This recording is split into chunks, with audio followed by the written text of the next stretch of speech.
Hello guys! Magluluto tayo today ng favorite na merienda ng mga bagets. Kinat ko lang yung crust, both sides. And then, ipa-flatten natin yung bread gamit yung baso. Pero kung meron kayong rolling pin, much better kung ayun yung gagamitin nyo. And then, Nutella, yung favorite ng mga bagets. Nag-spread lang ako sa bread ng tamang amount and then naglagay ako ng cheese and then ni-roll ko siya and then sinet aside ko muna. And then, do the same process with the remaining breads.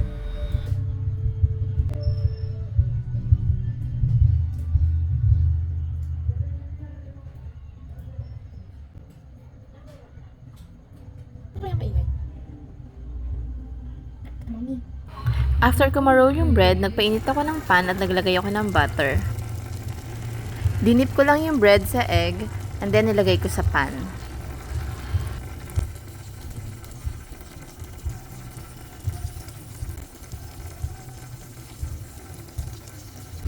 And then biniligtad ko siya para ma-toast yung both sides.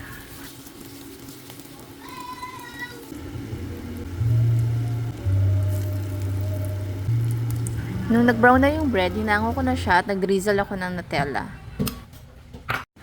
O diba, sigurado mag-e-enjoy ang mga anak niyo dyan. Thanks for watching!